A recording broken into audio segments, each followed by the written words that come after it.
Assalamualaikum teman-teman, perkenalkan nama saya Wahyuni, NIM 19264, tugas keterampilan berbahasa kelas PGSD 3C, dosen pembimbing Ibu Ade Irma Suryani, MPD.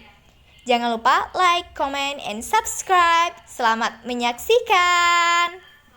Assalamualaikum warahmatullahi wabarakatuh. Selamat pagi, salam sejahtera untuk kita semua.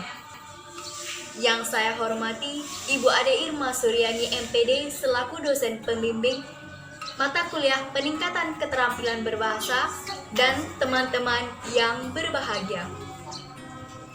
Pertama-tama sekali, marilah kita ucapkan puji syukur kepada Allah yang telah memberikan nikmat kesehatan kepada kita sehingga kita dapat menyaksikan video ini.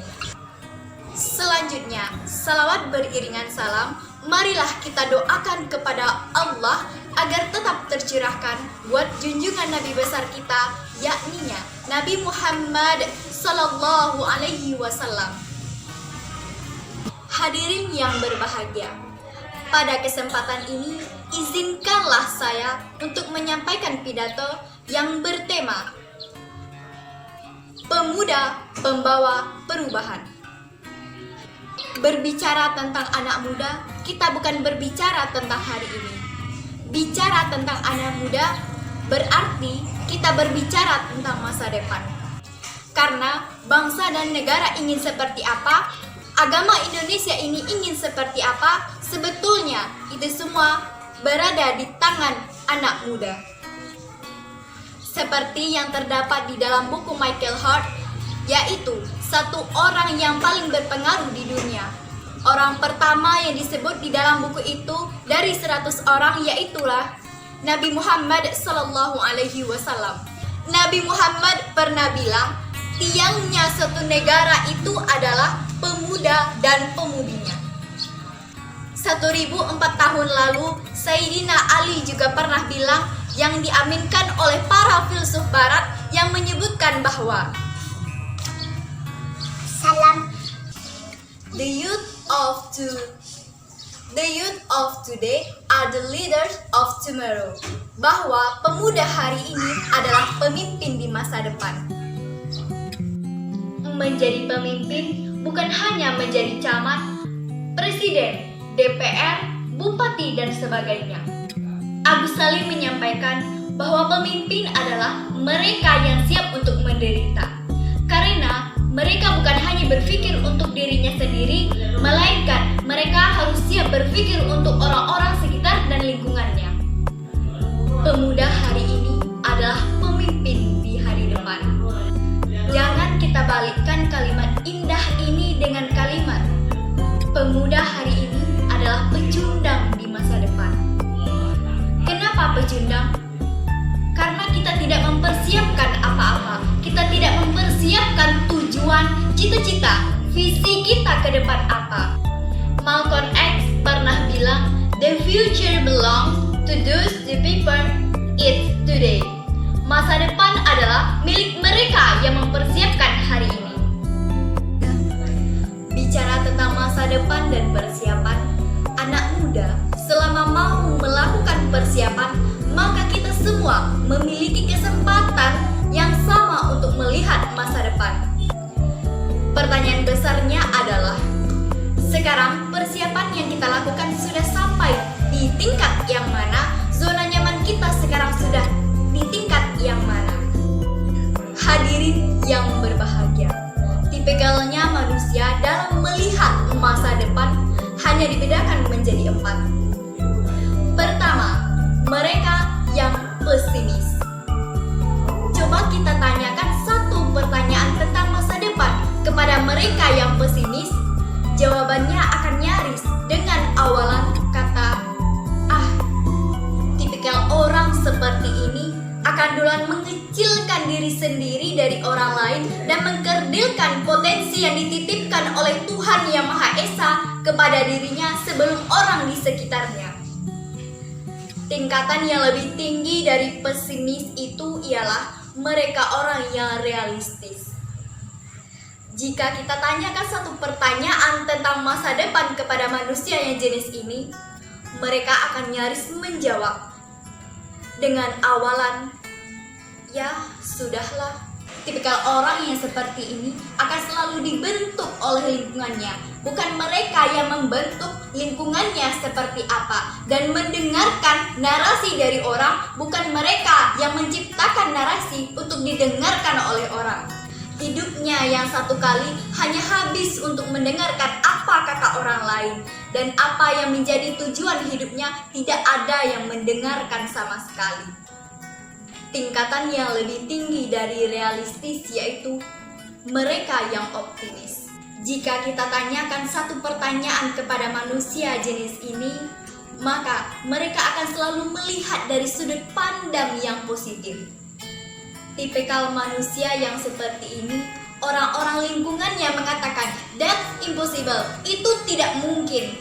Dan mereka adalah orang yang pertama kali yang akan mengatakan, "I will test the lie," akan saya buktikan.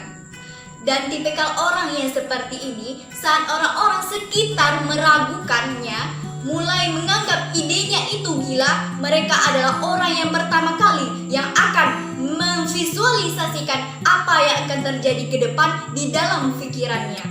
Tingkatan yang lebih tinggi dari optimis yaitu mereka yang progresif. Mereka yang progresif tidak peduli bagaimanapun kondisi menghimpit, situasi menjepitnya, mereka akan terus keep going, keep moving. Tak bisa pakai cara satu, pakai cara yang lainnya. Manusia yang seperti ini akan terus lahir ide kreatif, inovatif, dan tetap solutif. Dan di tangan orang yang seperti ini akan terus terjadi pembaharuan dan perubahan. Tak ada alasan bagi anak muda bersikap realistis, apalagi optimis. Satu-satunya tangga yang pantas untuk anak muda adalah optimis.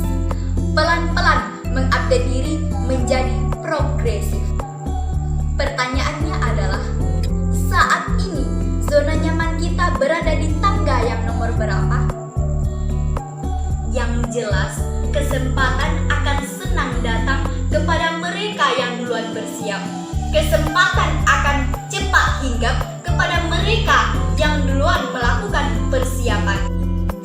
Hadirin yang berbahagia, ketika kesempatan itu datang kepada kita, maka sebetulnya anak muda harus melakukan dengan standar yang baik. Lakukan saja standar baik kita dalam hal apapun. Jadikan itu sebagai pijakan pertama. Tak perlu bandingkan dirimu dengan orang lain, karena standarnya akan berbeda. Maka pertanyaan besarnya adalah, dari mana kita harus memulainya? Perubahan besar tidak akan terjadi tanpa adanya akumulasi perubahan kecil. Dan partikel terkecil perubahan ada pada diri kita sendiri. Mantan Presiden Amerika Serikat pernah bilang, ketika manusia berhenti untuk melakukan perubahan, maka mereka akan mati, diam di tempat dan mundur ke belakang. Yang jelas, kita harus memiliki dulu visi dalam hidup, sehingga kita tahu apa yang akan kita perjuangkan. Mereka yang tak memiliki visi dalam hidup, mereka akhirnya akan bekerja untuk orang lain, untuk memenuhi visi hidup orang lain. Memiliki tujuan dalam hidup. Mereka yang tak memiliki tujuan dalam hidup, mereka akan bekerja dan dibayar oleh orang lain untuk memenuhi tujuan hidup dari orang lain.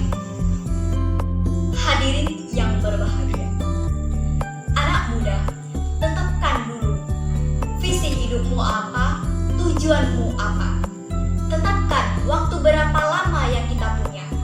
Mulai analisa diri sendiri, apa kelebihan, kekurangan, kesempatan, ancaman, tantangan dalam menggapai cita-cita.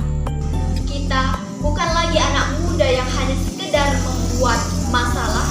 Kita adalah anak muda yang berani mengeksekusi solusi dari suatu masalah. Kita adalah anak muda yang bukan hanya urut tangan. Kita adalah anak muda yang akan berani turun tangan. Hadirin yang berbahagia, Demikianlah yang dapat saya sampaikan. Jika ada salah dan janggalnya, saya mohon maaf. Terima kasih telah menyaksikan video ini. Saya tutupi dengan mengucapkan, pisau diasah pagi-pagi, bawa ke kebun untuk membabat. Berakhir sudah pidatoku ini.